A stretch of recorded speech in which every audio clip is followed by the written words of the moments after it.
Pediatrician, but he's also inspiring many people with his career coaching programs and motivational book. Yeah, Dr. Jarret Patton joins us via Zoom with tips to create that work-life balance we all strive for. Good morning to you. Good morning. I'm so happy to be here, and I'm sorry I didn't get the memo about wearing sweats today. but I do have a pumpkin here to show you. Oh, and when yes. I actually do something with it, I'll make sure that I send an update. Yes, the pumpkin. He owns sweats. You own sweats? Is the point he's You getting own at. sweats? Well, no, I don't own any sweats, See? so I was kind of scratching my head too. I think it's a guy thing. No. It is. I think it is a guy thing. It really is a guy thing. Interesting. Okay. All right, so how do we do this work-life balance and just, you know, breathe a little bit? Well, you know, it's so common that people make mistakes when they're looking at their work-life balance. I mean, Will Smith, Carrie Underwood, Jessica Alba have demonstrated that it's very easy to make mistakes. So I want to just share a few mistakes people make. All right, let's start with Will Smith. Will Smith. Will Smith was quoted as saying, hey, I can either be good at my work life or I can be good at my home life. I can't do both.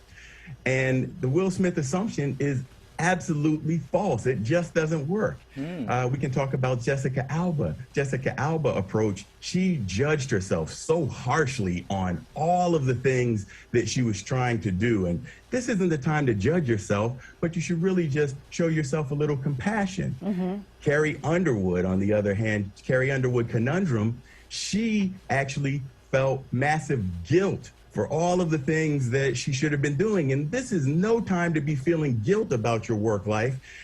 All guilt makes you feel is like, oh, woe is me, or oi gewalt. It is too much. And Jen Garner, Jen was constantly quoted in the media talking about how she was always asked about work-life balance, and her husband at the time, Ben Affleck, was never asked about work-life balance.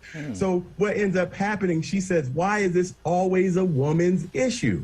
And I would like to say that this is solved by the Obama option. It was actually President Obama who signed National Work and Family Month into a national celebration back in 2016. And one of the things I always admired about the Obamas is how they both took care of their family, they took care of their children, and they worked together as a team. Both man and woman came together, and that's what it's really about. Got it, I got a question, Doctor. How do you know when your work life is out of balance? What's like the biggest sign or the obvious sign for people to be aware of?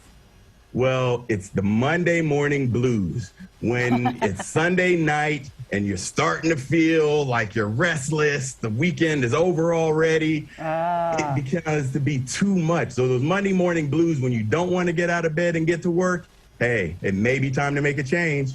Well, you are based out in Philadelphia. You're going to come out this way. You're going to be speaking over at UC Davis, right? Wednesday at noon. I'll be at UC Davis. Coming out there on Wednesday. I'll be happy to speak to everybody out there. So we're going to have a promotion going on, and we're going to talk about more mistakes, and then we can talk about great ways to have a great life. Okay. Wonderful, We like wonderful. that. More information, drjarret.com. Yes. And we may get some rain on Wednesday, so you might want to consider possibly purchasing some sweats. Thank you. Thank you for the tip. All right. Thank you very much. Take care. Thanks, guys. The American Cancer Society is making strides